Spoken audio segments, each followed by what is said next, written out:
Welcome everybody again to these short interviews that we're doing for the conference. And now we have another speaker from Like Us Pet Foods, and also, well, you have All Natural Vet as well. And Matthew, I hope I pronounced this correctly, but it's Matthew Muir. Matthew Muir, yeah, good job. Ah, yes, great. So he's going to be speaking about functional medicine, which it's intriguing because there are many, we have different tags for the holistic, the functional, the natural. So what do you mean when you talk about functional medicine? Sure. So functional medicine, there's a lot of crossover between holistic medicine and integrative medicine. And a lot of it is around looking at the root causes of disease. So the drivers of disease. A lot of people would say like the root cause of disease, but it's often many factors combined. So functional medicine is not dissimilar for holistic. So it takes like an overall approach, and it's looking at these causes or contributing factors to why a pet is where they are, or more importantly for preventative medicine, where they're going with their health, because we want to avoid health problems where we can. And a lot of the times we can. So functional medicine is more protocol driven than holistic medicine. So it's more applicable to a population level rather than an individual animal basis. So you can, functional medicine is more about like the most practical way to understanding the obstacles to good health, understanding risk factors, and perhaps not as individualized to the specific patient as holistic. Definitely very individualized to the specific patient, but a little bit more protocol driven. So something you might see like in our clinic or natural vet care, we have more practice level protocols, which we would always tailor to the individual patient. But functional medicine is a little bit more protocol based, which means that because of it, and the future of functional medicine is that it's aimed to have better insights into what's going on, so like the diagnostics, and better insights into how to go about treating it. And the good thing about where functional medicine is going, and supported by using scientific evidence, is to ensure that it's more accessible to people than what is considered definitely a luxury to have many long consultations with a holistic vet that's not accessible to everyone, whereas functional medicine is hopefully making holistic medicine more functional. So I sort of see it as like a holistic medicine 2.0 Oh, okay. for Yeah. more people. Yeah. And so it could be also a good way for a conventional vet to start, getting into the holistic world, because conventional is also very protocol. So Yeah. it could be a good gateway to get into the more holistic way as a functional medicine, right? For them. That's right. I mean, I'm studied Chinese medicine and do acupuncture every day, and I use tongue and pulse diagnosis in clinic and find it very valuable. But I know that's just not really easy to teach a new vet, nor is it like kind of likely to be easily accepted by a vet without a good explanation for why the tongue is reflective of other muscles in the body. However, having something that's more protocolized, which still has a good chance of having great clinical outcomes for different pets, that allows the practitioner to be a little bit safer. And conversely, for the pet guardian, for the pet guardians listening, functional medicine is also great because it means that whilst there's a lot of conversation around what different dogs protocols look like, functional medicine makes it a little bit easier for people to understand what other people are doing rather than very individualized plans that aren't really relevant to their dog. Yeah. I see what you mean. So, and in this case, in the talk for the conference, you're going to be talking more into the preventative care, right? That's right. For the conventional medicine, preventative care usually goes through protocol vaccines and dewormers. So what would be the approach from functional medicine for the preventative care? So the preventative care approach of functional medicine is probably it's very similar to looking at a vaccine protocol in looking at what diseases pets are at risk of, but it sort of goes a bit beyond the classical like blanket recommendations of desex at 6 months, flea treat every month, vaccine, all of these boosters, etc. It's less protocol based than that. It's more protocol driven. So it's not. So it's more. There's a little bit more flexibility. But looking at what true preventative medicine is from a functional perspective, it absolutely highlights nutrition as a major pillar of future health versus those other pillars of health. And when it comes to disease risk for our dogs, like, yes, of course, our dogs would be at some risk of parvovirus or distemper. However, in reality, the diseases that we're seeing nowadays are more of the non-communicatable diseases. So things like hemangiosarcoma, lymphoma, cruciate disease, obesity, diabetes, IBD, atopy, or AKA like canine eczema, if you will. And so with what the preventative approach that I'm talking about is saying, okay, yes, of course, we don't want dogs to get preventable infectious diseases like parvovirus. They're devastating, and I've seen them in clinic. And I'm in the media saying like you should vaccinate your puppies when there's a risk. I'm like not an anti-vaccination. I'm very strategic vaccination. But taking this forward, preventative medicine, to say, hey, actually, let's look at the diseases we do see on a daily basis, and how do we make steps to try and identify the risk factors or the root contributors to those diseases really manifesting. Let's look at the ones that are modifiable, because you can't modify your dog's genetics, but you can certainly modify their epigenetics through nutrigenomics. So canine nutrigenomics is definitely something that I want to talk about. I want to talk about the nutritional goals of feeding. So there's evidence from the Morris Animal Foundation that you can reduce lymphoma risk by having an omega-3 enriched diet, for example. So there's a lot of things that you can look at doing to prevent disease risk that's tailored to your pet's sort of the circumstances. For example, if you have a Cavalier King Charles, as a functional vet, I'd be like, okay, what's our cardioprotective strategy? How are we going to protect the heart? Are we sure that we've got enough carnitine in this diet? When would we start thinking about supplementation with coenzyme Q10? Are we getting enough Q10 through the cardiac offal component of the diet? Things like that. What's the dental home care strategy look like? Because it's critically important for that breed. So that's kind of one example of thinking about a functional approach. And then the other thing about preventative medicine is actually measuring how good you're doing with it. So this is where we start talking about best light blood testing, or checking if the dog who looks healthy and well at 2 years of age actually is healthy and well on a cellular level with respect to inflammation and oxidative stress, and that the nutrients that we're feeding are actually getting into the body and they're in the right balance.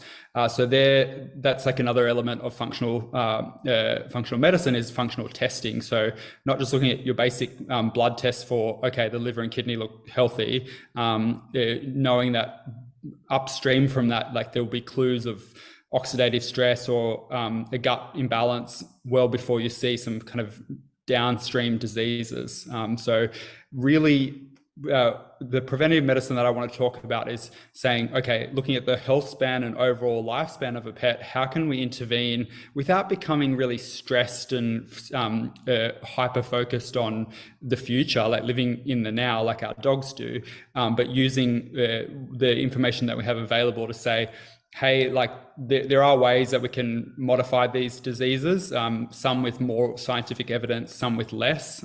But if we think about how we incorporate phytonutrients or botanical medicine into nutrition, how we can monitor to see that things are going well, what we can do to have more individualized decisions around things like desexing and when that may or may not be appropriate, all of those sort of take on more of the functional approach. Wow.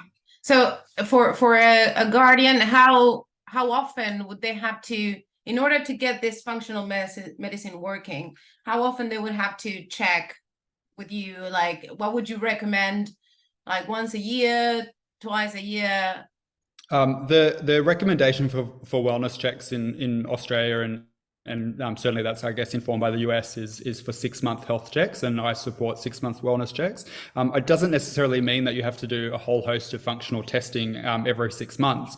It's more about having the discussions and identifying what risks are coming up and what people are doing. Like if I meet a 3-year-old Labrador Retriever and I'm not satisfied with the chondroprotective strategy, so the joint protection strategy at the 3-year mark, I'd be like, well, I think that you should be either choosing a diet with good inclusion levels of say green lip sea mussel, or thinking about supplementation of it. But if you can't do that in this next 3-month cycle or 6-month cycle, that's okay. I'll just mark that we'll test that. We'll discuss that again in 6 months. So the thing with preventative medicine is it's more an open discussion. We've got the protocols behind us ready to deploy, if you will, when needed, but it's more about just bringing the conversation forward to avoid diseases later, and that's where possible. We can't fully control biology. So 6-month wellness checks, and what for the vets attending, my hope and expectation would be that I have vets walking away going, I'm going to implement some elements of this into sort of reviewing how I deliver my health checks, my 6-month wellness checks, and what components that I've heard might be something that piques my interest and that I can get behind. And then conversely, for the pet guardians attending, the view would be for them to be able to go to their veterinarian at their 6-month health check, which should be part of routine care, and say, hey, look, I know it's not for everyone that attends this practice, but I'm really interested in more going a bit deeper with preventative medicine. I know that it might be considered by some vets or some pet guardians as being like over the top or neurotic or like over servicing as well. However, I want you to know, you can write down on your computer system that we've discussed that I'm really interested in this blood test, and you're not trying to sell it to me or anything. I'm really keen to do it just out of my own desire for what I want for my family member. Wow. It's a quite interesting, because I'm into for cats especially, I really work with the individualized medicine, but there are certain things that look very functional for the point of view that now you're explaining. So it's good to have that difference and make and understand the functional, the holistic, the natural, because there are so many ways now to speak about the veterinary profession nowadays. Okay, so well, just to wrap it up, I want to know a little more about you, because we haven't met in person yet. We probably will. You're going to Dog Risk this next week. Yes. Yeah. So we're going to be meeting in person finally. But just want to know a little bit more, so people also know a little bit more about you and your products and your your practice, whatever you want to. Is your time to shine. Thank you. Thanks. So yeah, I identify as an integrative veterinarian. So I do a combination of conventional and what would be considered more complementary and alternative medicine. But I like to use the best tools for the case that's in front of me. So I'm an integrative practitioner, but I use a very functional approach and very passionate about preventative medicine. I just think that there's so much drama that can be avoided by focusing on genuine preventative medicine. I have a practice in Sydney that I'm the clinical director of. We've turned 20 this year, so we've an integrative veterinary hospital in the centre of Sydney that's been going for 20 years, which is really cool. I see patients, both primary care patients, so patients that I'm the kind of GP vet for, but then we also, which I love because I love trying to stop these animals from getting diseases. Then I also see secondary referrals from pet guardians and sometimes from vets saying, hey, I want to get a holistic second opinion on a case. And then sometimes I get the tertiary opinion, so referrals from other specialists or specialists in Australia, such as oncologists. So that's what I do part-time, and then part-time I also have co-founded and head up the R&D division of a pet food company called Leica Pet Food. So they're my two roles at the moment, which they fit nicely into one another because I do a lot of nutritional counseling in clinic. As well as herbal medicine and everything else, acupuncture, and then what I do with my pet food company is say, hey, this is what I do on an individualized level. Let's convert that into a commercial company that is going to get really big and make a massive impact, an impact that I just can't have seeing patients on a one-to-one basis in clinic, but definitely taking all of my insights from being in clinic and transforming that into a company that's really growing and doing really well. So that's kind of where I am today. I've also done further studies in sustainable food development. I'm very interested in regenerative agriculture and very interested in conservation medicine. So I hope to do a master's in conservation medicine and have started volunteering at zoos and doing integrative medicine in zoos, particularly with the wild carnivore. So I love doing functional medicine in zoo animals as well. So that's kind of the full breadth of what I'm doing, but it's really aimed to kind of help pets, help agriculture, help the environment through conservation. So and hopefully help people as well. So that's my kind of holistic approach on being a veterinarian. Well, you seem to be a very curious person, like very active into a profession. That's amazing. That's amazing to hear.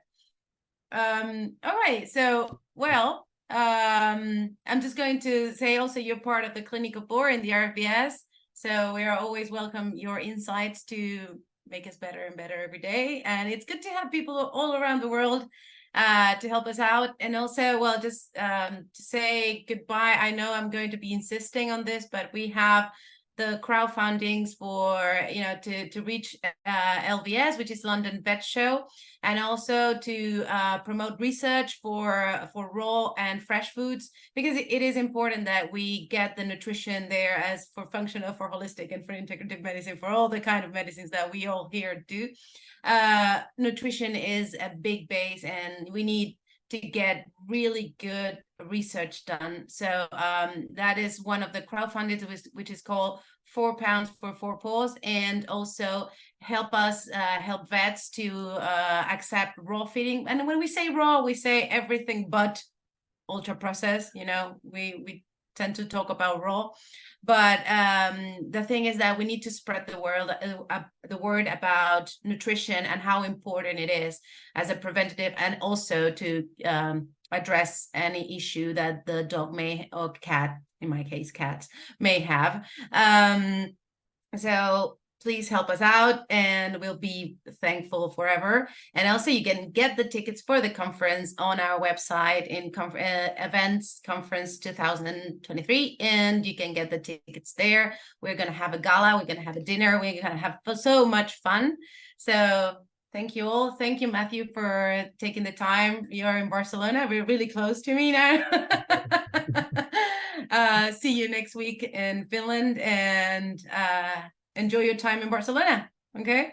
Thanks so much. Take care, everyone. Take care. Bye-bye.